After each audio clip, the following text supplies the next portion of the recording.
பாடிடுவோம் ஆடிடுவோம் தந்தனே தந்தனே பாடிடுவோம் ஆடிடுவோம் தந்தனே தந்தனே பாரம்பரிய திருவிழாவை கொண்டாடுவோம் கொண்டாடுவோம் பாரம்பரிய திருவிழாவை கொண்டாடுவோம் கொண்டாடுவோம் பாடிடுவோம் ஆடிடுவோம் தந்தனே தந்தனே பாரம்பரிய திருவிழாவை கொண்டாடுவோம் கொண்டாடுவோம் தந்தனே தந்தனே தந்தனே தந்தனே தந்தனே தந்தனே தந்தனே தந்தனே கொண்டாடுவோம் கொண்டாடுவோம்.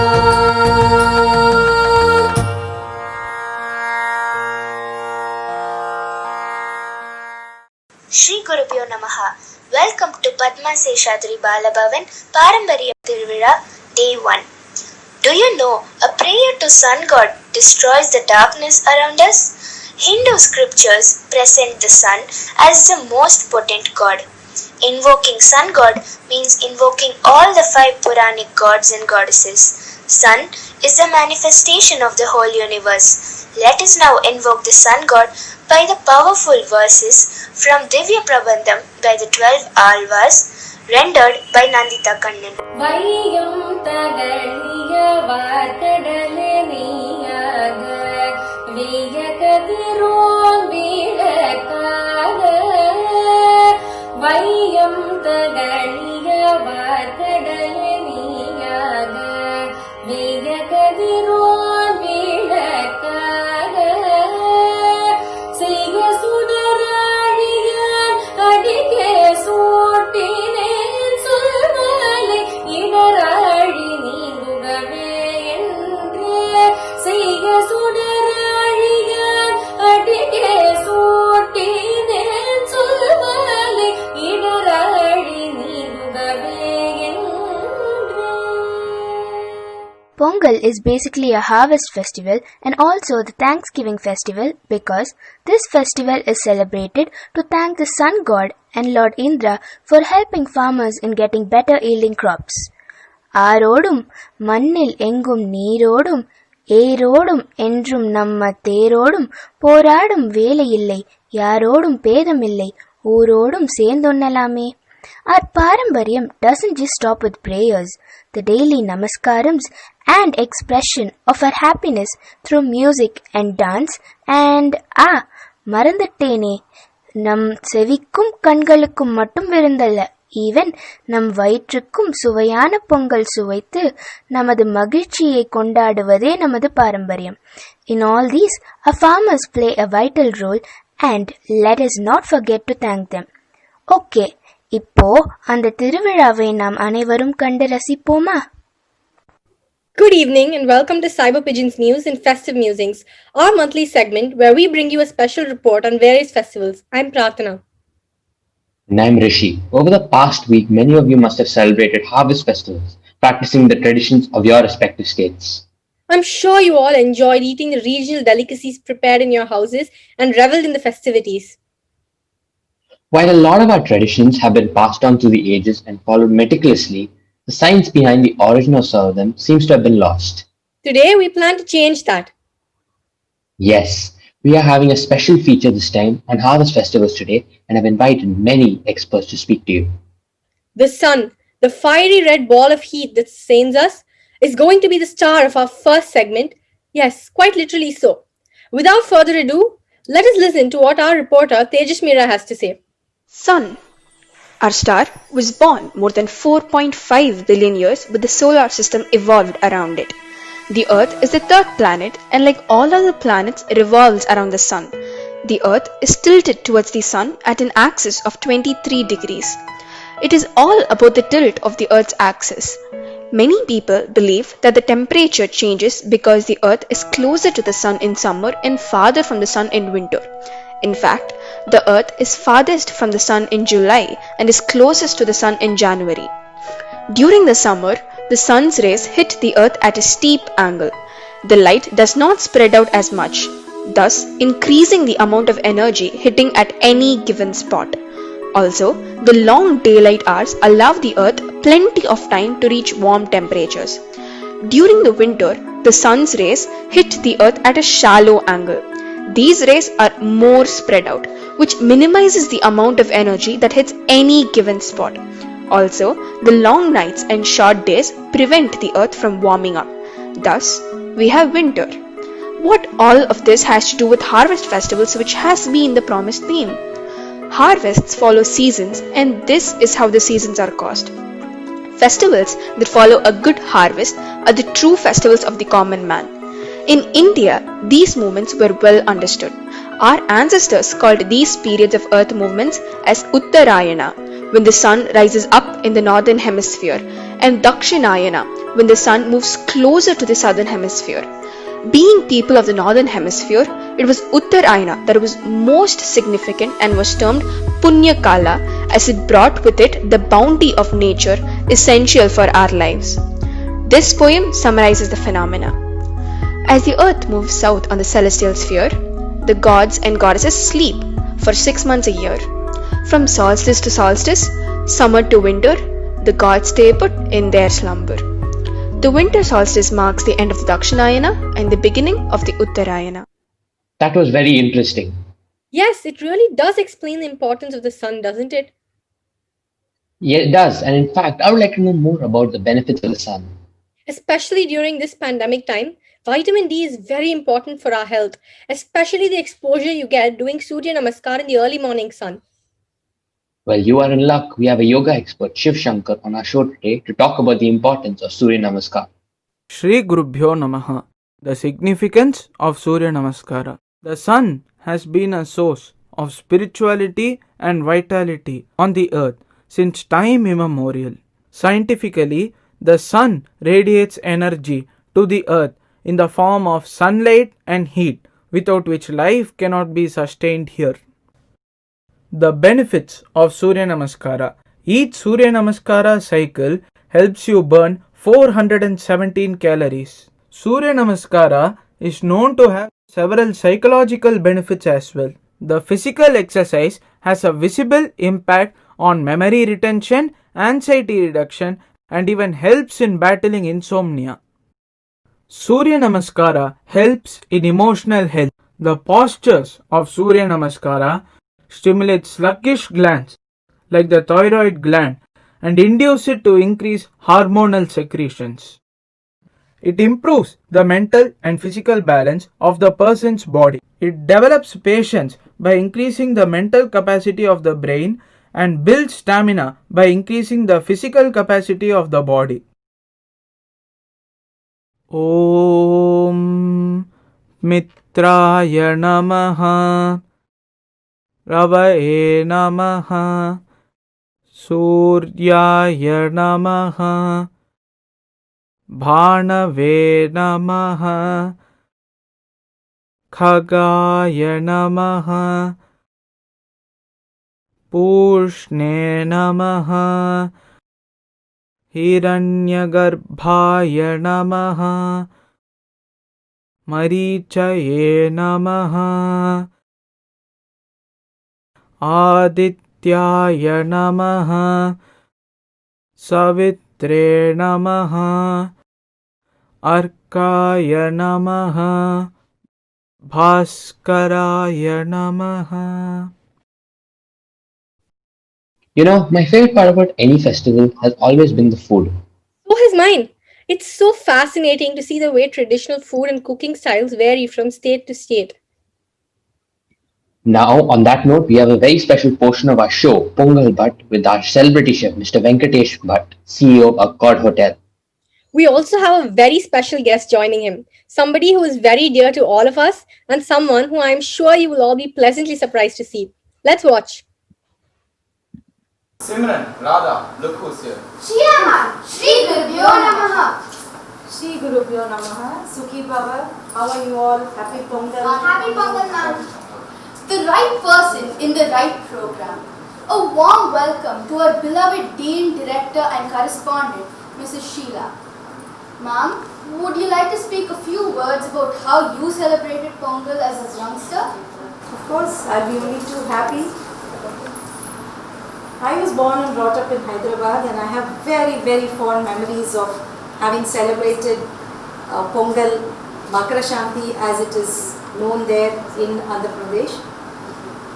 And we've had wonderful memories growing up and enjoying every festival, especially Pongal, Makara Shanti, and for one major reason, apart from, of course, you talked about the Chakra Pongal and being in the Harvest Festival, but as a youngster, for me personally, it was about flying kites. I wish we flew kites majorly in Tamil Nadu. Of course, all states have a different way of celebrating this harvest festival. Ma'am, recently we have heard about your culinary skills and especially about your mouth-watering Sakra Pongal. Okay, I would like to, yes, thanks for saying that that you've heard that it's a mouth-watering Chakra Pongal that I made. Yes, now my family members really look forward to the Chakra Pongal that I made, and I make it in a very, very traditional way, and I've learned this from my mother, watching her make it. It would be on not a mud pot, because in cities we went past the mud pot making of Chakra Pongal. I'm sure some of them still do, or the Varagadapu or Kumi Adapu, but nevertheless we would make it in a Vengala pan. You will be surprised, my Chakra Pongal takes almost 2 to 3 hours. That's because I do it in the Vengala panas right from the start. And so with milk boiling in the Chakra Pongal, in the pana first, and when it starts boiling in it, and then Mrs. YGP included, would be so enthusiastic about every festival, and especially with the Pongal festival, and she would be there with a plate and a bell, or a plate and a spoon, and Pongalo Pongal, Sandoshama, like a child, even at the age of 94, she would so enthusiastically participate. So Pongal, and the Pongalo Pongal, and joyous, we in chorus, we sing that, and then we add the rice and the paitambarapu together, and then it cooks in the milk slowly on slow fire, and it takes forever. Of course, at the end of it, I am happy that they all love it. Mrs. YGP would always say it's also more like Akkaravasi, Iyengar Akkaravasi. I am told that there is a special celebrity waiting to join you. Yes ma'am, we are having a special celebrity guest. Most of us are big fans of our special guest. He is known for his television programs and YouTube channels. Idaya Tota Samir. Please welcome popular television personality and celebrity chef Mr. Venkatesh Bhatt. Thank you. Good evening everybody. Good evening ma'am. Good evening. Happy Pongal. Dhruv, Radha, Simran, ma'am, all four of you, I know you. So today we are going to do Well, certainly my Chakra Pongal is not going to be as tasty as what the celebrity No, chef. that dialogue is supposed to be mine. I should say that. You are talking about Vengala Pana, 2 hours of cooking it in rice. Now I can cook it half an hour. 3 to 4 hours. 3 to 4 hours. That is the original Chakra Pongal. But today, these days, at least in the cities, people do not have that type of time to do it. So, and the quantities also are high. The period what ma'am was talking was when YGP ma'am was also involved. Even today. Oh, Even today I do it. Yeah? I'm traditionally wearing a 9 yards. Oh. And even this Pongal, manjal, kuttar, adukku chutti katti, karumba katti, and adukku vengala panaki manjal kumukam vechi, and of course depending on the Iyengar, Iyer, whatever, we also apply a namam on the Pongal and then keep it on. So that is what we are going to try today, but modern cooking, we are going to do it cooker. All the very best. Thank you, ma'am. Thank you so much for coming and giving wonderful introduction to this festival. It's an honor to have you here. Thank you so much. We are so excited and grateful to have an opportunity to learn and cook with you. Thank you, sir, for joining us. Thank you for giving me the opportunity. It's so nice to see you children coming and learning cooking. So, with all the hard work that you put in, you have come here to cook also. Very good. So today, we are going to have an exciting recipe. What kind of rice are we supposed to have? As I told you, the rice has to be newly harvested. So, we are going to take 1 cup of rice. First let's take some water. I have taken 1 cup of rice. I am adding that rice here. So how much is this? Quarter of the rice. Okay. So the rice and the pasiparupu we added together. We need to wash it at least 3 or 4 times. So if there is any residue, any pesticide, any chemicals that has been sprayed, it all comes out. See, now the rice and dal is mixed. It's clean now. Now let's take. We are going to cook this in a concoction of milk and water. So I am going to add 1 cup full of milk. So what Sheila ma'am said, she said that she used to cook it in a pot and only with milk. That is the original way. People never used to add water. They used to add only milk and cook. But that takes a longer time. That takes about 3 or 4 hours to get that thick consistency. So now we are adding 1 cup of milk and 3 cups of water. Add 2 tablespoons of ghee. Yeah, 1, 2. Finish. Okay. So we have added ghee, rice, water, dal, milk. Now shut the cooker, lock it, and we are going to keep this for 5 whistles. So 5 whistles, this will get mashy.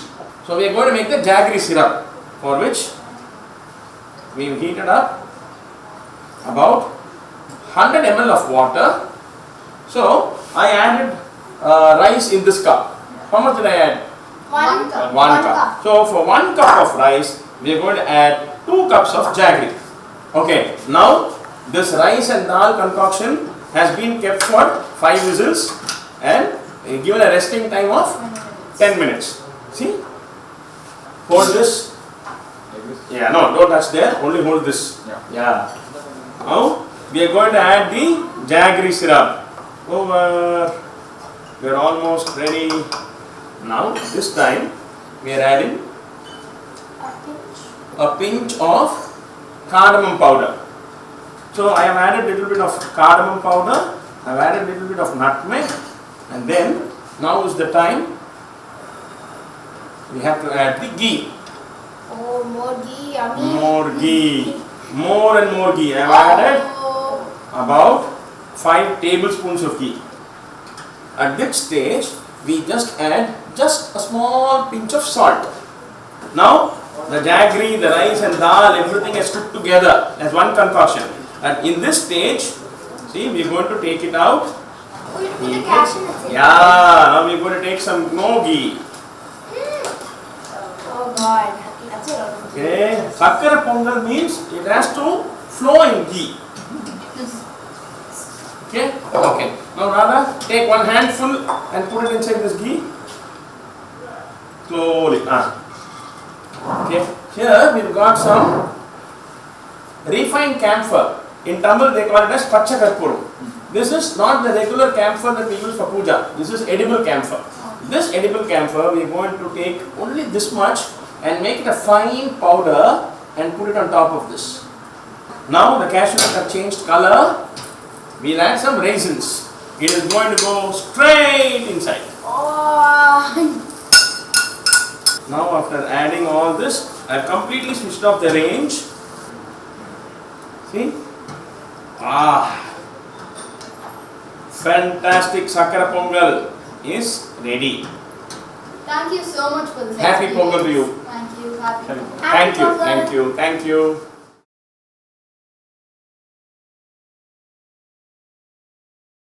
Wow, that looked delicious. I would surely love to try this out the next time I cook.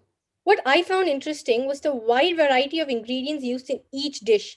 Don't you wonder why the local ingredients vary so widely from state to state? I think the answer is regional factors like common local crops, local flora and fauna, as well as rainfall and sunlight patterns that can affect regional cuisine. Well, to find out more about this, let's join our reporter Charu. In a country where 2/3 of the population are engaged in agriculture, the joy of a plentiful harvest is well known. India may be home to many cultures and many kinds of people, yet the ways in which we celebrate our harvests may be more similar than you think. During the monsoon months of June to September, farmers welcome the rain as it nourishes their crop. Kharif crops like rice, maize, millets and even cotton are sown. Sugarcane is commonly grown year-round all over the country. The cold weather season, from November to February, marks the harvest of kharif crops in sugarcane and the sowing of the rabi crop. A happy harvest is only possible if we've been blessed with abundant rain and sunlight. So farmers offer their thanks for the harvest. Festivals in winter hold the largest significance as well. As the weather changes from cold to warm and the days become longer, these festivals welcome the light and warmth of summer. They signify the prevalence of light over dark, good over evil, the passage from old to new. Many states celebrate this with the lighting of fires and the burning of old things. In Tamil Nadu, Andhra Pradesh and Telangana, on Bhogi, we burn old clothes and materials in bonfires. In the Assamese festival of Bihu, makeshift huts made of bamboo, leaves and thatch, known as meji or bhelagar, are erected. People feast inside these huts and burn them down the next morning. During Lohri, celebrated in Punjab and Himachal Pradesh, the lighting of a bonfire is an important tradition. Another common tradition is the preparation of sweets with jaggery, rice or sesame. These sweets are often exchanged between families and symbolize being together in peace and joy despite the uniqueness and differences between individuals. Sweets are often exchanged with the request to accept this sweet and say sweet things. Traditional dishes include pongal, payasam, halwa, laddus, poli, khichdi and chikki. Especially common is the preparation of sesame laddus done in Karnataka, Tamil Nadu, Andhra Pradesh, Bihar, Jharkhand and Goa, as well as Rajasthan, Haryana and Delhi. These harvest festivals all take place at the beginning of the calendar year, thanks to the cultivation patterns that have come about as a result of the Indian monsoons. Not only are the festivities and the food prepared similar, these harvest festivals share a common aim as well: to thank Mother Nature, in particular the Sun God, for a plentiful harvest and to pray for many, many more. All these festivals came into being separately, share similar ideas, yet retain their own regional flavors. Isn't that fascinating? That was really interesting. Who would have known that a simple harvest festival would have had so much to it? Yes, indeed. India has so much diversity when it comes to geographical and cultural features. Yet, every region has a harvest festival that falls within the same time frame. Pongal here in Tamil Nadu, Makar Sankranti, Lohri, Baisakhi, and so many more. Moving on from the more scientific and technical aspect of things, let us look at the kind of celebration closest to people's hearts and one that everyone enjoys. Our next segment will be dedicated to folk dances. This is a traditional Tamil Nadu folk dance that is going to be performed. Let us enjoy the street to our eyes.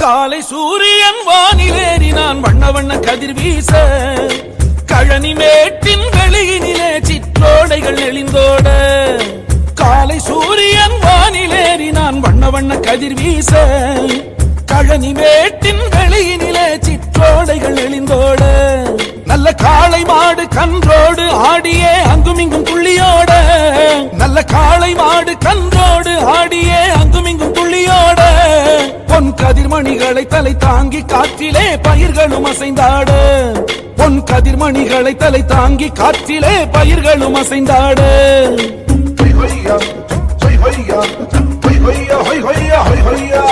காலை சூரியன் வானிலேறினான் வண்ண வண்ண கதிர் வீச கழனி மேட்டின் வெளியினிலே சிற்றோடைகள் நெளிந்தோட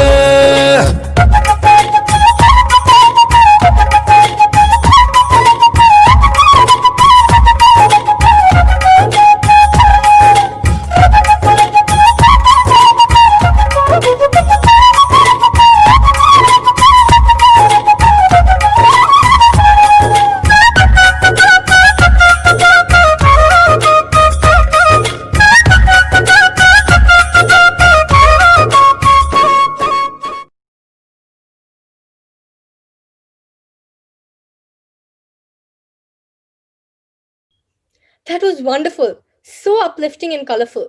It is indeed lovely to see people in various parts of the country, each celebrating the festival with their diverse traditions. Yes, and there are many commonalities among these festivals, the most notable being that they revolve around giving our thanks to the sun. Even within a food chain, the sun is the primary source of all energy for all living organisms. Life would not be possible without the sun. It's interesting, don't you think, that in the past the sun held so much importance, and today, with the move to greener and more renewable energy, solar energy may be the key to our future. Truly something to keep in mind. With this, we conclude today's program. Remember to tune in next month. உலகம் போவது புரியாதவனே கள்ளம் கபடம் தெரியாதவனே உலகம் போவது புரியாதவனே ஏறு குட்டி போகாதே அண்ணே சின்னே உன் துன்பமெல்லாம் தீருமே அண்ணே சின்னே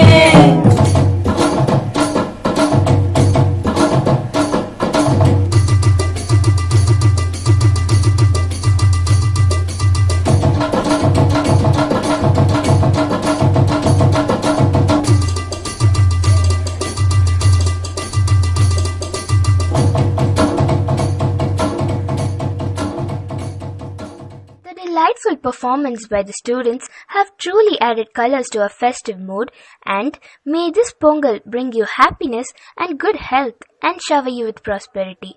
The celebration doesn't end here.